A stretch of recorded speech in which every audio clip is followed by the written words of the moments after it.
Hello, all of you. Myself Tanmay Gupta. Welcome back to Chemistry Culture. I hope you all are doing really very well. So we are back with a new lecture, with a new video.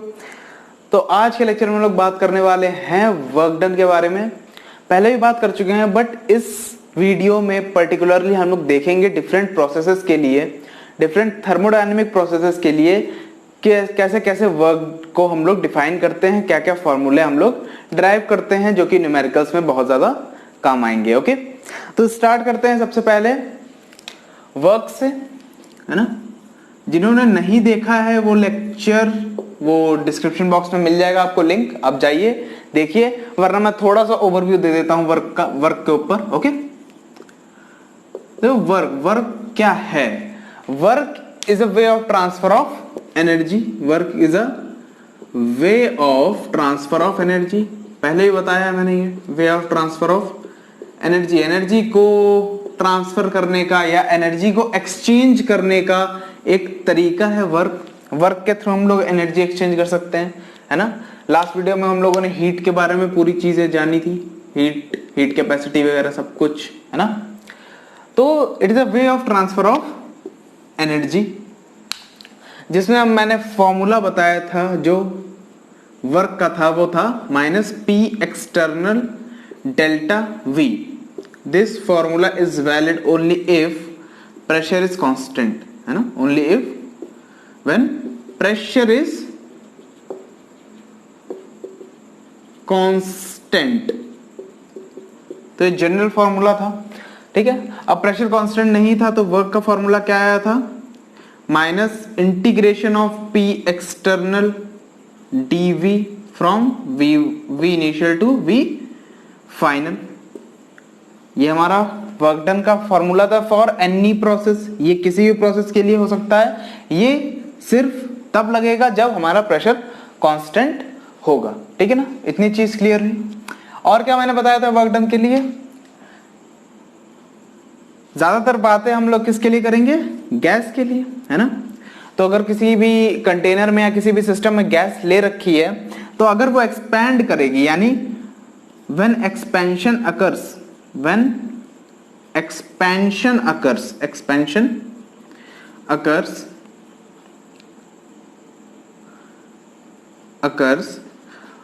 work done is negative, है ना. अगर expansion होगा तो work done हमारा हम लोग as a negative consider करेंगे. Expansion होगा तो क्या होगा? जो अंदर गैस है वो किसी सिस्टम पे वर्क करेगी, यानी इसका एक और मतलब है which implies work done by system is taken as negative, ठीक है. दूसरा पॉइंट मैंने बताया था कि for compression work done is taken as positive. Work done positive लेंगे. कंप्रेशन मतलब कोई बाहर से सिस्टम पे वर्क कर रहा है, यानी work is done on the system. Work is done on the system. तो ये चीज आपको ध्यान रखनी पड़ेगी. When expansion occurs, work done हम नेगेटिव लेंगे, यानी work done by the system is negative and work done on the system is positive, ठीक है. ये कुछ कॉमन चीज थी, ठीक है. ओके, तो बेसिकली हम लोग अब थर्मोडायनेमिक्स प्रोसेस की बात कर लेते हैं, जो कि मैंने एक अलग से लेक्चर में कवर की हुई हैं. तो उनके लिए डिफरेंट प्रोसेसेस के लिए हम लोग क्या क्या वर्क डन का फॉर्मूला निकलेगा, क्या क्या वर्क आएगा, इन सब की बात करेंगे. ओके, तो भाई पहली प्रोसेस हम लोग जो देखने वाले हैं वो है हमारी आइसोकोरिक प्रोसेस. छोटी छोटी दो प्रोसेसेस हैं. मेन प्रोसेसेस हैं आइसोथर्मल एंड एडियाबैटिक, है ना. तो उससे पहले मैं दो छोटी छोटी प्रोसेसेस को खत्म करता हूं, उसके बाद अपने लोग मेन प्रोसेस पे आएंगे जिनके वर्क डन पे हम लोगों को न्यूमेरिकल्स सॉल्व करने को मिलेंगे. ओके, तो फॉर आइसोकोरिक प्रोसेस में क्या होगा? आइसो मीन्स होता है सेम, है ना. आइसो मीन्स होगा same, and choric is related to volume, volume same volume यानी और constant volume, the processes that occurs at constant volume, at constant volume यानी चेंज इन वॉल्यूम क्या हो जाएगा, zero, change in volume zero, change in volume zero, okay, change in volume हमारा हो गया zero. अब अगर हम लोग यहाँ पे वर्क डन का फॉर्मूला लगाते हैं, work done is minus P external delta we, delta we यहाँ पे है जीरो, तो वर्क डन क्या हो जाएगा, zero. So work done in case of isochoric process is always zero. अगर आपके पास आइसोकोरिक प्रोसेस है, सेम वॉल्यूम पे कोई प्रोसेस अकर हो रही है, उसका वर्क डन हमेशा जीरो रहेगा। इतनी चीज क्लियर है ना, इतनी चीज क्लियर है। दूसरी प्रोसेस की बात कर लेते हैं, which is isobaric process, isobaric process. Isobaric process में क्या होगा, आइसोबारिक प्रोसेस में जो हमारा क्या होगा, same, iso means same, baric is related to, ये जो बार है, bar is a unit of pressure, यानी सेम प्रेशर की बात की गई है, सेम प्रेशर की बात की गई है, यानी कांस्टेंट है प्रेशर, कांस्टेंट है प्रेशर हमारा। तो कांस्टेंट प्रेशर के लिए मैंने फॉर्मूला पहले से ही आपको बताया हुआ है कि W is equals to minus P external delta V, ठीक है, ये हमारा फॉर्मूला हो जाएगा for isobaric process. This formula is only true for at constant pressure, at constant pressure, है ना। बाकी फॉर्मूला हमारा मेन क्या है, minus P external, main formula हमारा ये है minus P external d V, integration V1 से V2। अब यहाँ पे इंटीग्रेशन V1 से V2 है, अगर आइसोकोरिक प्रोसेस में देखेंगे V1 V2 बराबर होगा, इंटीग्रेट करेंगे तो ये हमारी वर्क डन की वैल्यू जीरो आ जाएगी, ठीक है ना। ये फॉर्मूला हमारा इंपॉर्टेंट है फॉर आइसोबारिक प्रोसेसेस, मतलब एट कांस्टेंट प्रेशर के लिए। इतनी चीज क्लियर हो गई। ये दो प्रोसेस थी छोटी छोटी, जिसमें आइसोकोरिक के लिए वर्क डन जीरो और आइसोबारिक के लिए वर्क डन हमारा minus P external delta we simple. अब जो इंपॉर्टेंट प्रोसेसेस हैं वो उनकी बात हम लोग करेंगे, ठीक है ना। तो सबसे पहले हम लोग बात करेंगे आइसोथर्मल प्रोसेस की।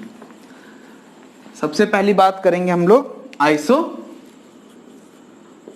प्रोसेस की, आइसोथर्मल प्रोसेस। आइसोथर्मल प्रोसेस के लिए हम सबको पता है कि सेम टेम्परेचर पे प्रोसेसेस अकर होती हैं, है ना। Processes occurs at same temperature,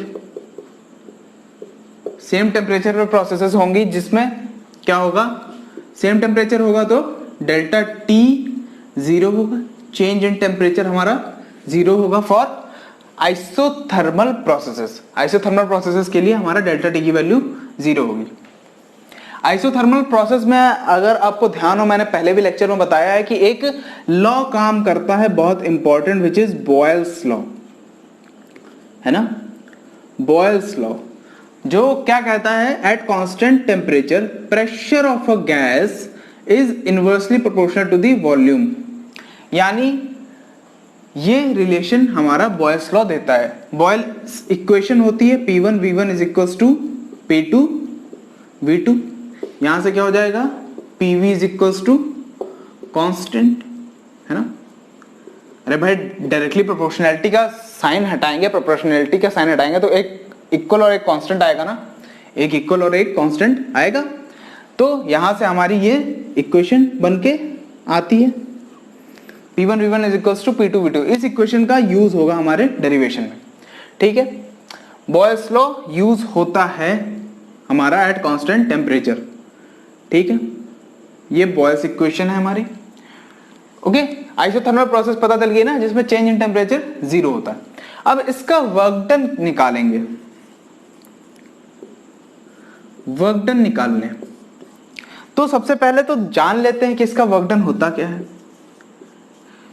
इसका वर्क डन होता है -nRT log E base V2 by V1। सबसे पहले तो समझ लो, लिख लो, ध्यान कर लो, जो करना चाहो कर लो। ये हमारा वर्क डन का फॉर्मूला है। अगर इस log E बेस को अगर log 10 में चेंज करें तो क्या हो जाएगा, वर्क डन का फॉर्मूला हो जाएगा -2.303 nRT log 10 base V2 by V1। अगर log E बेस को log 10 बेस में कन्वर्ट करना है तो हम लोगों को 2.303 से मल्टीप्लाई करना पड़ता है। सबको पता होगा, ये नॉर्मल सी चीज है, ठीक है। अब ये वर्क डन हमको फाइंड करने हैं। चलो देखते हैं भाई कैसे फाइंड होगा, कैसे फाइंड करेंगे। ओके, और ये वर्क डन किसके लिए होते हैं मैं अभी बता देता हूं।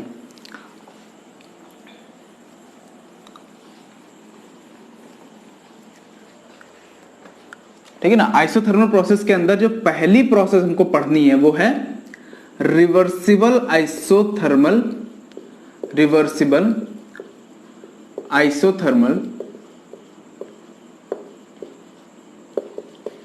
प्रोसेस। रिवर्सिबल आइसोथर्मल प्रोसेस है ना, रिवर्सिबल प्रोसेस है। तो उसके लिए रिवर्सिबल आइसोथर्मल प्रोसेस के लिए हमारा वर्क डन निकल के आता है -2.303 nRT log 10 base V2 by V1। ठीक है ना। अब इस फॉर्मूले को हमको ड्राइव करके देखना है। तो सबसे पहले रिवर्सिबल आइसोथर्मल प्रोसेस को मैं समझा देता हूं। एक सिस्टम ले रहे हैं हम लोग, बीकर, ठीक है। एक बीकर ले लेते हैं, इसमें ऊपर लगा हुआ है पिस्टन, ऊपर हमारा पिस्टन लगा हुआ है। ओके, इस बीकर के अंदर या इस कंटेनर के अंदर हमारी गैस फिल्ड अप है, गैस है हमारी। ये हमारा फ्रिक्शनलेस पिस्टन है, फ्रिक्शनलेस पिस्टन है और इससे के अंदर हमारी गैस है। तो देखो सबसे पहले रिवर्सिबल प्रोसेस है ना, रिवर्सिबल प्रोसेस है। तो सबसे पहले मान लेते हैं हम लोग यहाँ पे कुछ छोटे छोटे वेट्स, या फिर ये मान लो ये वेट इतने छोटे हैं, जो आपने सैंड देखी ना, रेत का एक छोटा सा पार्ट भी नहीं, छोटा सा जो एक दाना होता है रेत का, एक वेट ये उस दाने के बराबर है। मतलब 1 ग्राम को भी 10 लाख से डिवाइड कर दो, बहुत छोटा वेट है। Infinitely small weights are there, है ना। तो मान लेते हैं कि इस पिस्टन पे रेत पड़ी हुई है, ठीक है, रेत पड़ी हुई है। अब क्या होगा, जब मान लो और यहां से P एक्सटर्नल लग रहा है, एक्सटर्नल प्रेशर है, और यहां से हमारा प्रेशर ऑफ गैस है, ठीक है। अब क्या होगा अगर हम लोग बात करें एक्सपेंशन की, तो यहां से हम लोग एक वेट को हटा देते हैं, एक वेट यानी एक रेत के पार्ट को हटाते हैं, तो क्या होगा, बहुत हल्का सा ये P एक्सटर्नल जो है चेंज होगा, ठीक है। P एक्सटर्नल कम होगा, P गैस बढ़ेगा, P एक्सटर्नल कम हो जाएगा। मान लो P एक्सटर्नल माइनस dP हो गया pressure, P external minus dP हो गया। एक वेट हटाने से, एक रेत का पार्ट हटाने से हमारा प्रेशर कम हुआ बाहर का। तो क्या होगा, प्रेशर कम होगा, गैस ऊपर आएगी, गैस एक्सपैंड करेगी। और एक्सपेंशन से क्या होता है, एक्सपेंशन से होता है हमारी कूलिंग, एक्सपेंशन से हमारी कूलिंग होती है। गैस ठंडी होती है जब वो एक्सपैंड करती है ना, जब वो एक्सपैंड करती है तो गैस ठंडी होती है, ठीक है। इतनी चीज क्लियर हुई, ठीक है। अब क्या होगा, ये गैस ऊपर गई, एक्सपैंड करी, तो कब तक एक्सपेंशन होगा गैस का, जब तक ये वाला टेम्परेचर और ये वाला टेम्परेचर इक्वल नहीं हो जाता। तो मान लो अगर ये वाला P गैस है और ये P एक्सटर्नल माइनस dP हो गया, तो P gas minus dP temperature जब हुआ तब हमारा क्या होगा, ये दोनों फिर से इक्विलिब्रियम में आ जाएंगे। इनफाइनाइट स्टेप्स में होती रिवर्सिबल प्रोसेस, मैंने बताया हुआ है पहले लेक्चर में, डिस्क्रिप्शन बॉक्स में लिंक मिल जाएगा, बहुत डिटेल में बताया हुआ है, ठीक है ना। तो ये चीज देखो कि इनफाइनाइट स्टेप्स में ये प्रोसेस कंप्लीट होगी। फिर हम लोगों ने एक वेट हटाया, फिर यहाँ पे डीपी मास कम हुआ, ठीक, डीपी प्रेशर कम हुआ, सॉरी डीपी प्रेशर कम हुआ, ठीक है। फिर ये गैस एक्सपैंड करेगी, फिर गैस एक्सपैंड करेगी तो अंदर का प्रेशर भी कम होगा, तो ये भी जब तक 2dp कम नहीं होगा तब तक एक्सपेंशन होगा। 2dp हो गया, फिर इक्विलिब्रियम में आ गई चीजें, ठीक है। तो ये चीज क्लियर हो रही है ना कि इक्विलिब्रियम में चीजें आ जाएंगी, हर स्टेप पे इक्विलिब्रियम एग्जिस्ट करेगा फॉर रिवर्सिबल आइसोथर्मल प्रोसेस, ठीक है। इतनी चीज क्लियर हो रही है, इतनी चीज क्लियर हो रही है भाई, चलो ठीक है। अब देखो जो हम लोगों ने डिफाइन किया था P1 V1 is equal to P2 V2, है ना, बॉयल्स लॉ से, तो उसका ग्राफ देखो, ग्राफ बता देता हूं मैं, ठीक है ना। ये प्रोसेस तो चलती रहेगी, ये इनफाइनाइट स्टेप्स में, दूसरा स्टेप हुआ, फिर एक हटेगा, फिर थोड़ा सा प्रेशर कम होगा, फिर गैस एक्सपैंड करेगी, दोनों का प्रेशर बराबर होगा, फिर इक्विलिब्रियम एग्जिस्ट करेगा, ठीक है ना। फिर एक मॉलिक्यूल हटेगा, फिर एक पार्ट हटेगा, एक पार्टिकल हटेगा किसी भी सैंड का, ठीक है ना। फिर ये प्रेशर थोड़ा सा कम होगा, फिर गैस थोड़ा सा एक्सपैंड करेगी, फिर दोनों का प्रेशर बराबर होगा, इक्विलिब्रियम दोबारा एग्जिस्ट करेगा। समझ में आ रहा है? तो ये तो प्रोसेस चलती रहेगी इनफाइनाइट स्टेप में, ठीक है। हल्का सा प्रेशर अगर हम लोग बढ़ा दें तो प्रोसेस तुरंत रिवर्स हो जाएगी, इसलिए इसको रिवर्सिबल आइसोथर्मल प्रोसेस कहते हैं। किसी भी स्टेप पे हल्का सा प्रेशर, हल्का सा चेंज करेंगे ऊपर प्रेशर, तुरंत रिवर्स हो जाएगी प्रोसेस, ठीक है ना। तो ये चीज तो हो गई। अब इसका पीवी कर्व देख लो, है ना, आइसोथर्मल प्रोसेस का। आइसोथर्मल प्रोसेस के लिए हमारा इस तरीके से जाता है, क्योंकि P is inversely proportional to volume होता है, ठीक है। इतनी चीज क्लियर हो रही है, इस तरीके से जाता है हमारा। तो देखो यहाँ पे क्या है, प्रेशर तो कांस्टेंट दिख नहीं रहा, मतलब ये वाला फॉर्मूला वर्क डन का minus P external delta V, minus P external delta V, ये तो खत्म हो गया यहीं पे, क्योंकि pressure is not constant. So what we have left with, we have minus P external dv from v1 to v2, from v1 to v2। मान लो initial state में इसका वॉल्यूम v1 था और इसे यहाँ पे v2 हो गया, ठीक है ना। अब इसका हम लोगों को वर्क डन निकालना है। अब क्या करेंगे हम लोग, देखो सबसे पहले अगर एक्सपेंशन हो रहा है या कंप्रेशन हो रहा है, अगर देखो एक्सपेंशन हो रहा है तो P एक्सटर्नल dP हमारा प्रेशर ऑफ गैस के बराबर होगा अंदर।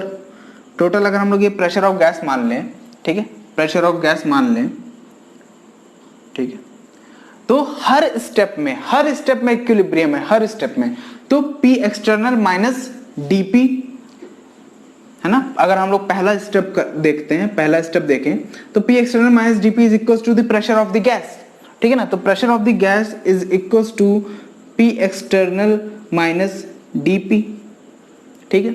अगर एक्सपेंशन होता है तो, अगर कंप्रेशन होता है तो क्या होगा, अगर कंप्रेशन होगा तो यहाँ पे एक पार्टिकल रखेंगे, हल्का सा गैस कंप्रेस करेगी, तो P गैस क्या हो जाएगा, P एक्सटर्नल प्लस dP, है ना। प्रेशर बढ़ेगा, dP प्रेशर इंक्रीज करेगा, तो P gas is equal to P external plus dP हो जाएगा, है ना। ये किस केस में है, ये एक्सपेंशन के केस में है, ये कंप्रेशन के केस में है। अगर हम लोग ओवरऑल अगर बात करें तो pressure of gas is equals to P external plus minus dP लिख सकते हैं, है ना, क्योंकि एक्सपेंशन भी हो सकता है, कंप्रेशन भी हो सकता है, वो तो कुछ भी हो सकता है ना। P gas equals two plus minus dP लिख सकते हैं, है ना। टोटल केस मान लिया, इन दोनों को मिला के केस ले लिया हम लोगों ने, P external plus minus dP, okay. इतनी चीज क्लियर हो गई। अब यहां पे हम लोग क्या लिख सकते हैं, P एक्सटर्नल है, P एक्सटर्नल की जगह पे P gas equals to P external plus minus dP लिख सकते हैं, और यहां से अगर हम लोग करना चाहें तो क्या कर सकते हैं, P external is equals to pressure of the gas plus minus dP, ये भी हो सकता है। समझ रहे हो ना, समझ रहे हो कि नहीं? अगर P एक्सटर्नल ले लो तो P गैस प्लस dP हो जाएगा, P एक्सटर्नल ले लो तो P gas plus minus dP हो जाएगा। यहाँ पे कोई प्रॉब्लम नहीं है, दोनों सेम चीज है ना, कोई टेंशन लेने वाली बात नहीं, दोनों सेम चीज है। इसको अगर इसको अगर बदल दो, P एक्सटर्नल इधर ले लो, P एक्सटर्नल इधर ले लो, P गैस इधर ले लो, बस यहाँ पे कंप्रेशन कर दो,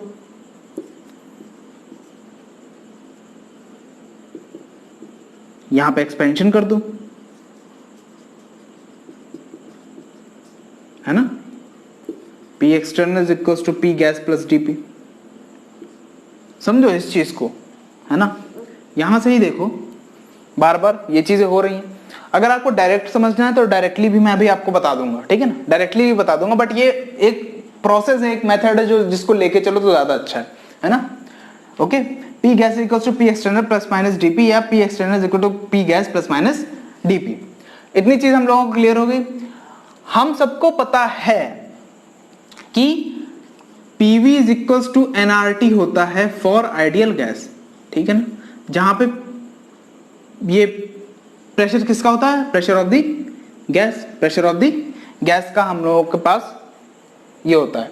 अब यहाँ पे P एक्सटर्नल है तो हम लोग ये P गैस ले सकते हैं कि नहीं, P गैस ले सकते हैं कि नहीं, क्योंकि P एक्सटर्नल, ठीक है, P गैस है, यहाँ पे P एक्सटर्नल है, ठीक है, और यहाँ पे P pressure of the gas. यहाँ पे हम लोग क्या लेते हैं, PV is equals to nRT में जो हमारी आइडियल गैस की इक्वेशन है वहां पे आइडियल गैस का प्रेशर होता है ना, एक्सटर्नल प्रेशर नहीं होता है। तो आइडियल गैस का प्रेशर तो P एक्सटर्नल की जगह पे वो रख सकते हैं,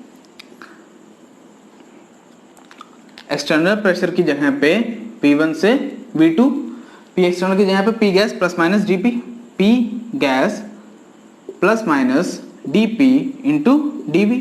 अब इसको सॉल्व करो तो V1 से V2, P gas dV plus minus dP into dV।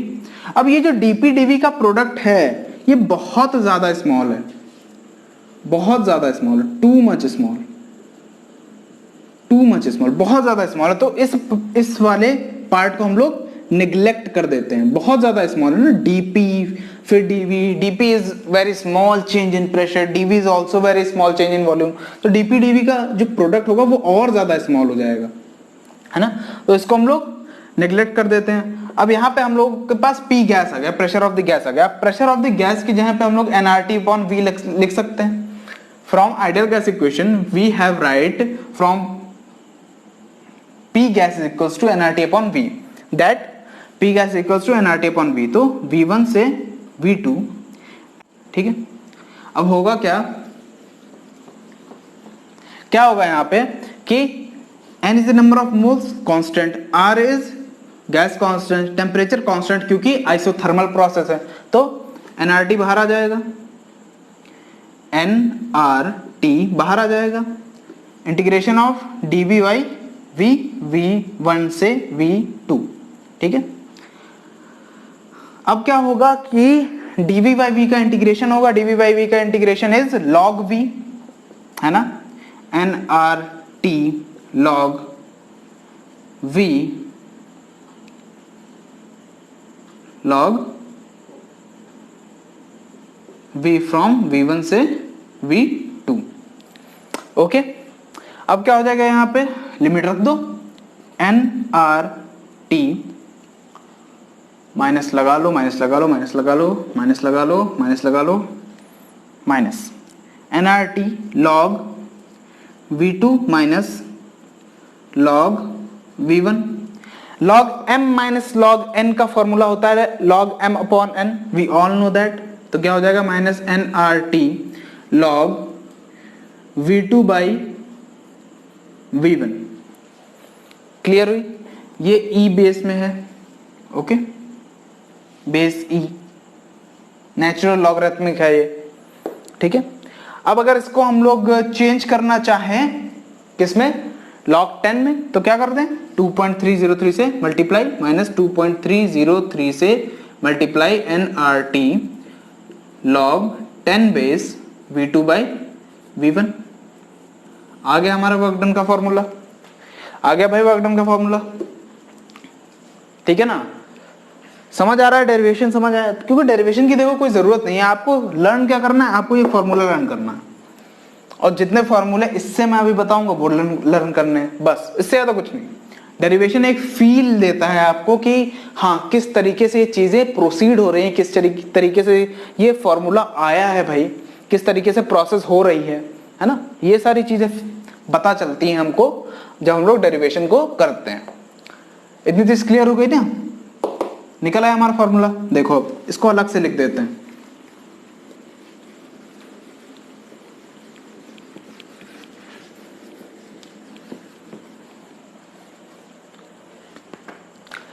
Work done क्या निकल के आया हमारा, minus nRT log E base V2 by V1। दूसरा वर्क डन क्या निकल के आया हमारा, minus 2.303 nRT log 10 base V2 by V1। Clear हुई इतनी चीज। अब बॉयल्स लॉ से हम लोगों ने देखा है कि P1 V1 is equals to P2 V2, समझ आ रही है, P1 V1 is equals to P2 V2, तो V2 by V1 is equals to P1 by P2। V2 by V1 अगर P1 बाई P2 है तो यहां से क्या हो जाएगा, minus nRT log E base P1 by P2 और minus 2.303 nRT log 10 base P1 by P2। चार फॉर्मूले हो गए भाई साहब, चार फॉर्मूले हो गए। अगर आपको यहां पे टेम्परेचर नहीं गिवन है, टेम्परेचर आपको अगर नहीं गिवन है, न्यूमेरिकल आया आपके पास टेम्परेचर गिवन नहीं है, तो आप ये फॉर्मूला नहीं लगा पाओगे, चारों नहीं लगा पाओगे, क्योंकि चारों में टेम्परेचर की जरूरत है।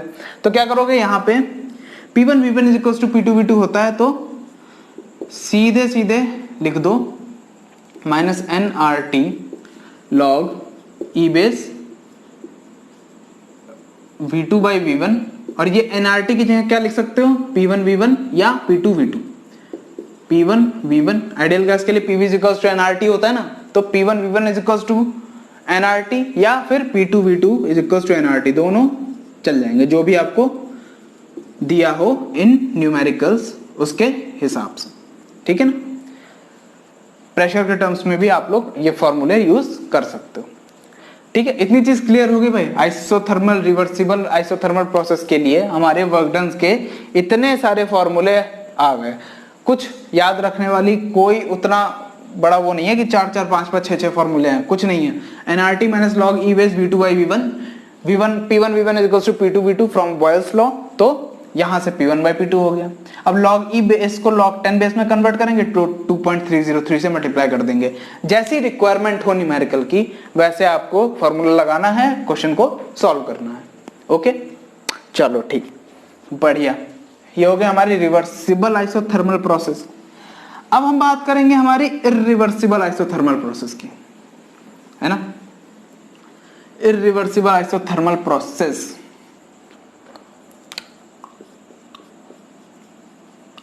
इरिवर्सिबल आइसोथर्मल प्रोसेस दो तरीकों से होंगी।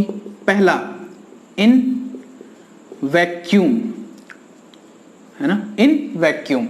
वैक्यूम में क्या होगा, P एक्सटर्नल की वैल्यू हमारी 0 होती है। भाई वैक्यूम है, एक्सटर्नल प्रेशर होगा ही नहीं, एक्सटर्नल प्रेशर तो उसमें होगा ही नहीं। कोई सिस्टम है, आप वैक्यूम में ले जाके उसकी रिएक्शन प्रोसीड करा रहे हो, तो वहां पे कोई एक्सटर्नल प्रेशर है ही नहीं। एक्सटर्नल प्रेशर नहीं है तो वर्क डन क्या हो जाएगा हमारा, minus P external delta V, या फिर इंटीग्रेशन वाला ले लो V1 से V2 dV, तो P एक्सटर्नल ही 0 है तो वर्क डन भी हमारा 0 आएगा। For irreversible isothermal process in vacuum the work done should be 0। Work done हमारा हमेशा 0 रहेगा फॉर वैक्यूम, अगर वैक्यूम में प्रोसेस प्रोसीड हो रही है तो, ठीक है ना। ओके, दूसरा केस क्या होगा, P एक्सटर्नल हमारा बहुत ज्यादा छोटा होगा प्रेशर ऑफ द गैस से, प्रेशर ऑफ गैस से हमारा पी एक्सटर्नल बहुत ज्यादा छोटा होगा। तो वर्क डन का सिंपल सा फॉर्मूला हमारा लग जाएगा पी एक्सटर्नल डेल्टा वी का,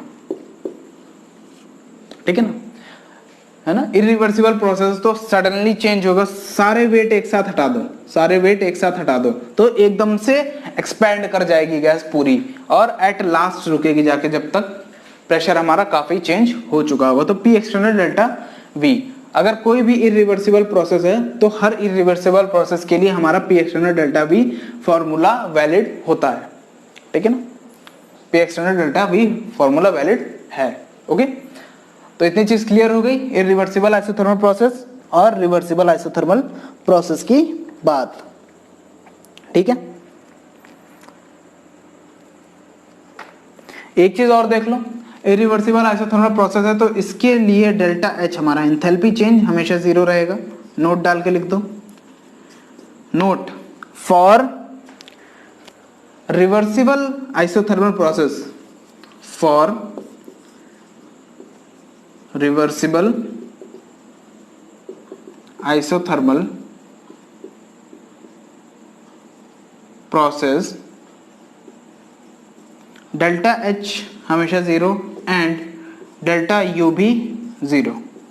change in internal energy and change in enthalpy हमेशा 0 रहेगा।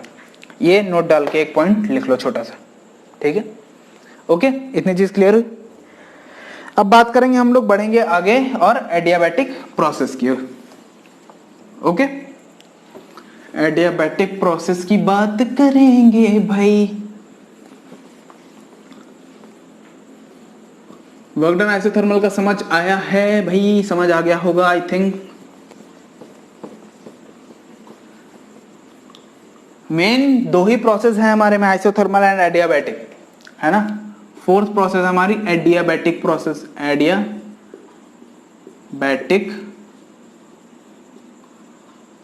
प्रोसेस।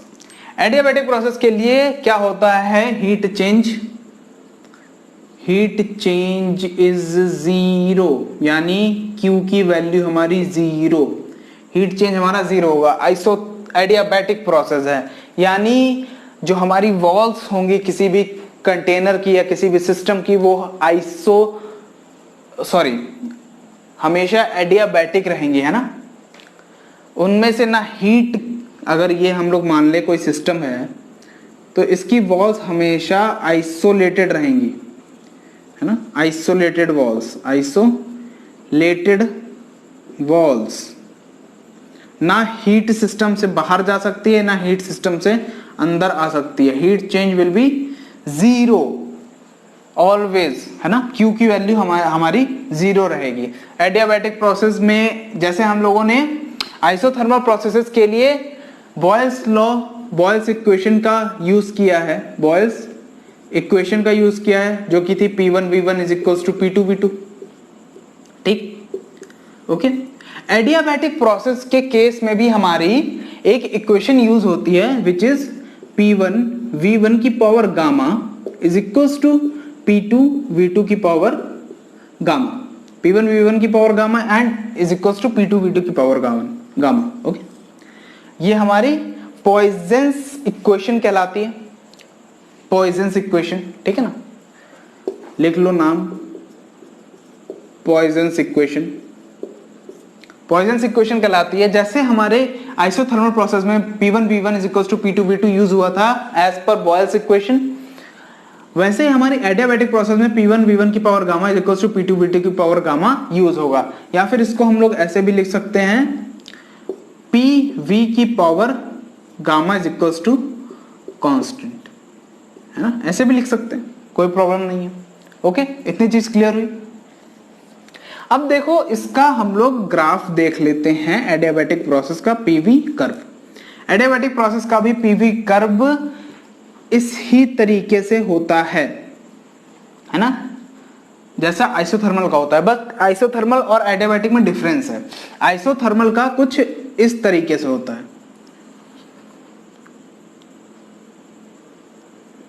सॉरी, आइसोथर्मल का कुछ इस तरीके से होता है ग्राफ, है ना। जो हमारी इसकी एडियाबैटिक की स्लोप है वो आइसोथर्मल से ज्यादा होती है। ये हमारा आइसोथर्मल है, ये हमारा एडियाबैटिक है ना। तो ये डिफरेंस है थोड़ा सा, अगर आइसोथर्मल एडियाबैटिक पहचानना हो तो आइसोथर्मल की स्लोप कम होगी एडियाबैटिक से, एडियाबैटिक की स्लोप ज्यादा होगी, ठीक है ना। इतनी चीज क्लियर हो गई। तो यहां पे भी हम लोगों को दिख रहा है कि प्रेशर कांस्टेंट नहीं है, प्रेशर कांस्टेंट नहीं है। तो work done is equal to minus P external delta V वाला फॉर्मूला तो यहां पे भी गया, ठीक है ना। हमारे पास बचेगा इंटीग्रेशन वाला। तो सबसे पहले इतनी बात क्लियर हुई, ठीक है। तो सबसे पहले हम लोग बात करेंगे एडियाबैटिक रिवर्सिबल प्रोसेस की। Adiabatic reversible process, okay. Use क्या होगा हमारा, यहां पे लिख देता हूं, P1 V1 की power gamma is equal to P2 V2 की पावर गामा, और PV की power gamma is equal to constant, ठीक। ये चीज यूज होनी है यहां पे। तो एडियाबैटिक प्रोसेस में भी क्या होगा, सबसे पहले adiabatic reversible process, reversible process. तो यहां भी वही प्रोसेस होगी कि एडियाबैटिक सिस्टम है पूरा, एडियाबैटिक सिस्टम है पूरा हमारा, ठीक है ना। आइसोलेटेड वॉल्स हैं, इंसुलेटेड वॉल्स हैं,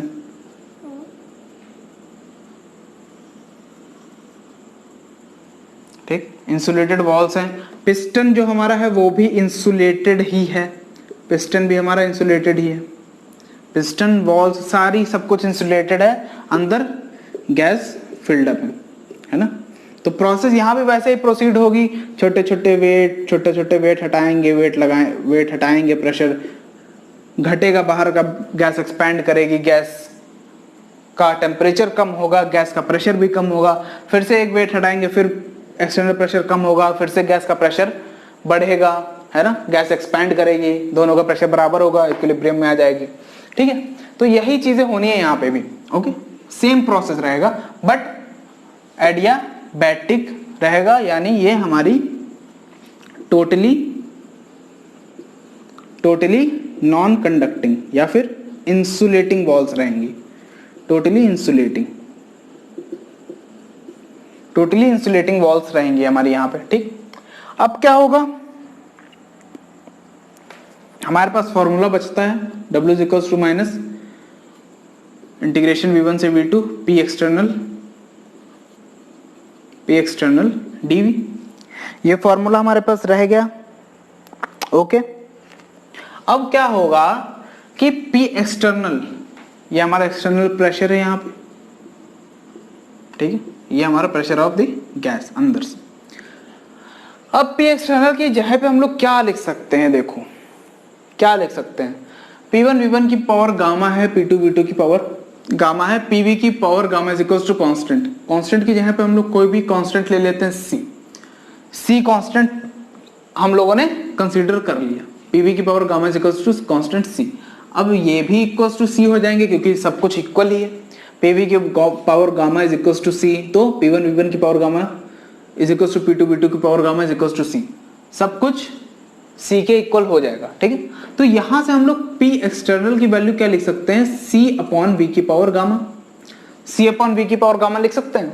तो यहां पे देखो V1 से V2, या फिर इधर ले लो लंबा डेरिवेशन, माइनस V1 से V2, P एक्सटर्नल की जगह पे C अपॉन V की power gamma, C upon V की पावर गामा dV, ठीक है। C कोई भी कांस्टेंट है, इसका इंटीग्रेशन हो जाएगा, इसका इंटीग्रेशन हो जाएगा तो क्या हो जाएगा, C बाहर आ जाएगा minus C, integration of this, integration of V की पावर माइनस गामा लिख लेते हैं, इंटीग्रेशन ऑफ V1 से V2 V की पावर माइनस गामा dV। अब इसका इंटीग्रेशन करोगे तो क्या हो जाएगा, माइनस C V की power minus gamma plus 1, V की power minus gamma plus 1 upon minus gamma plus 1, ठीक। इतनी चीज क्लियर हुई V1 से V2। अब क्या होगा, ये माइनस माइनस प्लस हो जाएगा, माइनस इसमें से कॉमन ले लो तो क्या हो जाएगा, gamma minus 1 C upon gamma minus 1, ठीक है। V2 की पावर माइनस गामा प्लस 1 और माइनस V1 की पावर माइनस गामा प्लस 1। इतनी चीज क्लियर हो रही है, इतनी चीज क्लियर हो रही है, ठीक है। अब क्या होगा, C अपॉन गामा माइनस 1, और यहां पे हम लोग इसको कैसे लिख सकते हैं, V2 की पावर माइनस गामा, और ये प्लस 1 है तो इंटू V2 लिख सकते हैं, इंटू V2, ठीक। अब यहाँ पे V1 की पावर माइनस गामा, V1 की power minus gamma into V1। अब इनको जब मल्टीप्लाई करोगे तो पावर ऐड होती है, हम सबको पता है, तो हम लोगों ने इसको अलग अलग कर लिया पहले से ही, ठीक। पहले ही हम लोगों ने इसको अलग अलग कर लिया। अब क्या करें, C को अंदर मल्टीप्लाई करा देते हैं, देखते रहो क्या क्या हो रहा है। C को अंदर मल्टीप्लाई करो तो ये क्या हो जाएगा, C V2 की power minus gamma V2 minus C V1 की पावर माइनस गामा V1। इतनी चीज क्लियर हो रही है। और यहां पे आ जाएगा नीचे gamma minus 1, gamma minus 1, okay. अब यहाँ पे C की जगह क्या लिखते हैं, C की जगह हम लोग लिख सकते हैं P1 V1 की पावर गामा या फिर P2 V2 की पावर गामा, सिंपल लिख सकते हैं। तो हम लोग V2 की पावर माइनस गामा यहां से हटाना है तो क्या लिखें, V2 की पावर माइनस गामा यहां से हटाना है तो P2 V2 की पावर गामा यहां पे लिख सकते हैं। C की जगह P2 V2 की पावर गामा, V2 की पावर माइनस गामा, ठीक, V2 की power minus gamma into V2, ठीक है। अब यहां पे क्या लिख सकते हैं, यहां पे हम लोग को V1 की पावर माइनस गामा हटाना है तो P1 V1 की पावर गामा लिख सकते हैं, P1 V1 की पावर गामा, V1 की पावर माइनस गामा और V1, okay, upon gamma minus 1। तो ये कैंसिल हो जाएगा, ये और ये कैंसिल हो जाएगा, माइनस पावर है प्लस पावर है, कैंसिल आउट हो जाएगी। तो P2 V2 minus P1 V1, देखो P2 V2 minus P1 V1 upon gamma minus 1, upon gamma minus 1। फिर क्या होगा, P2 V2 is equal to minus P1 V1 upon gamma minus 1। अब PV is equals to nRT, इस expression का use करेंगे तो P1 V1 is equals to nRT1 हो जाएगा और P2 V2 is equals to nRT2 हो जाएगा, क्योंकि टेम्परेचर तो चेंज होगा ना, एडियाबैटिक प्रोसेस है, आइसोथर्मल प्रोसेस थोड़ी ना है, एडियाबैटिक प्रोसेस तो टेम्परेचर चेंज रहेगा, ठीक है। P2 की nRT2 minus nRT1 upon gamma minus 1, ठीक है। इतनी चीज क्लियर हो रही है। nr को कॉमन ले लो, nr को ले लो common, nr upon gamma minus 1 T2 minus T1। ये हमारा वर्क डन भैया आ गया फॉर एडियाबैटिक रिवर्सिबल प्रोसेस के लिए। एडियाबैटिक रिवर्सिबल प्रोसेस के लिए ये हमारा वर्क डन निकल के आ गया, nr upon gamma minus 1 into T2 minus T1। It is the work done for reversible adiabatic process या फिर एडियाबैटिक रिवर्सिबल प्रोसेस। अब मैं देखो आप सबके दिमाग में एक चीज आ रही होगी, व्हाट इज दिस गामा, ये गामा क्या है। ये गामा मैंने जो हीट कैपेसिटी वाला आपको लेक्चर पढ़ाया है वहां पे मैंने बताया हुआ है कि this gamma is the ratio of Cp by Cv, molar specific heat capacity at constant pressure divided by the molar specific heat capacity at constant volume. ये गामा उनका रेशियो होता है which is known as Poisson's ratio, which is known as Poisson's ratio. ये मैंने वहां पे भी बताया हुआ है, क्लियर किया हुआ है, और गामा की वैल्यूज अलग अलग होती हैं, ठीक है। वर्क डन नोट कर लो पहले इसका, ठीक है। मैं पूरा डेरिवेशन समझ लो, पहले उतार लो कैसे क्या किया है, इसमें कुछ समझने वाली चीज नहीं है। सिंपल फार्मूला लगाया अपना वर्क डन का, फिर इसकी हेल्प से, इस वाले एक्सप्रेशन की हेल्प से हम लोगों ने पी एक्सटर्नल निकाला C अपॉन V की पावर गामा, ठीक है। अब C कांस्टेंट है, V की पावर गामा को इंटीग्रेट कर दिया, V की पावर गामा को इंटीग्रेट किया तो ये आया, माइनस कॉमन लेके माइनस ये बाहर निकाल लिया, उसके बाद इंटीग्रेशन करते गए, इसको अलग अलग किया, यहाँ पे जो C हम लोगों ने अंदर ले लिया, ये जो C है ये अंदर मल्टीप्लाई करा लिया, यहाँ से क्लिकिंग पॉइंट है, ये C की वैल्यू हम लोगों ने यहाँ से एक्सचेंज की है, P1 V1 की power gamma is equals to P2 V2 की power gamma is equals to C। क्यों? क्योंकि ये V2 की पावर माइनस गामा हट सकता था और ये V1 की पावर माइनस गामा हट सकता था, तो V2 की पावर माइनस गामा हटाना था तो यहाँ पे हम लोगों ने रखा P2 V2 की पावर गामा। ठीक, V2 की पावर गामा V2 की पावर माइनस गामा कैंसिल हो गया। V1 की पावर माइनस गामा हटाना था तो P1 V1 की पावर गामा रखा, V1 की पावर गामा और V1 की पावर माइनस गामा खत्म।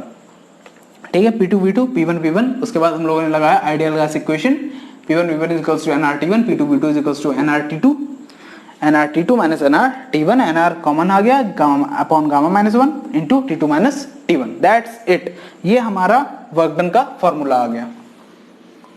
लिख लेते हैं अलग से,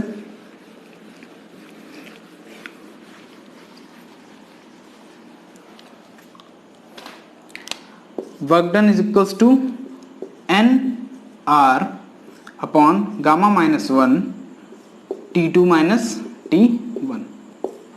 ये हमारा work done for reversible adiabatic process आ गया, है ना, जिसमें गामा क्या है, gamma is equals to Cp by Cv, है ना, गामा Cp बाई Cv होता गैस, है ना। मोनो एटॉमिक गैस होगी, अगर मोनो एटॉमिक गैस होगी अगर, तो गामा की वैल्यू होगी 1.66। डायएटॉमिक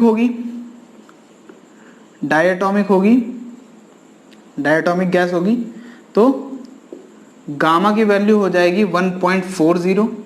और अगर पॉलीएटॉमिक गैस होगी, पॉलीएटॉमिक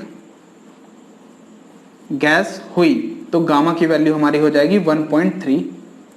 ये मैंने लास्ट लेक्चर में हीट कैपेसिटी वाले लेक्चर में बहुत डिटेल से समझाया हुआ है, बहुत डिटेल से बताया हुआ है।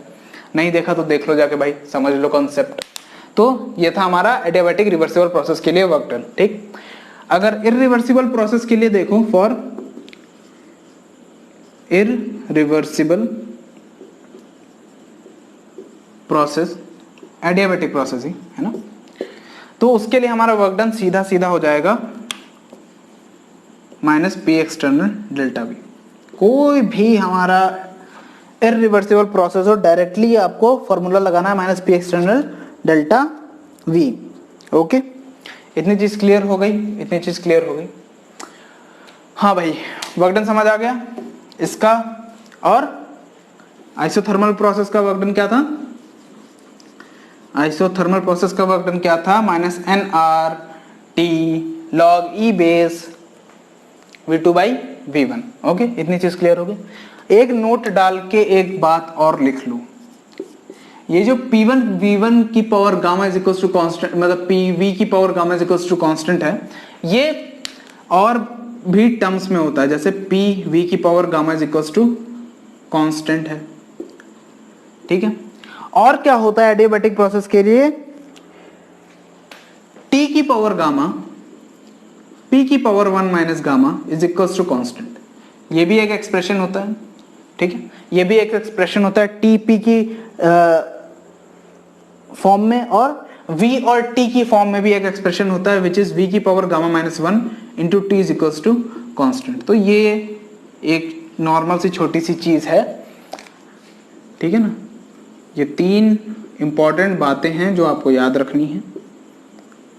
डेरिवेशन एक दूसरे से ही होता है इनका, ठीक है ना, कोई टेंशन लेने वाली बात नहीं है, बस एक छोटी सी चीज थी तो मैंने नोट में लिखवा दी। ओके, तो आज का लेक्चर इतना ही था। वर्क डन पता करना था हम लोगों को आइसोथर्मल और एडियाबैटिक का, बेसिकली मोस्टली, है ना, तो क्योंकि यही दोनों इंपॉर्टेंट हैं, तो दोनों के मैंने वर्क डन बता दिए हैं। आज का लेक्चर यहीं पे एंड करते हैं, आज की सेवाएं समाप्त। मिलेंगे आपसे नेक्स्ट लेक्चर, नेक्स्ट वीडियो के साथ। तब तक पढ़ते रहिए, अच्छे से रहिए, मजे से खुश रहिए। टिल देन, जय हिंद।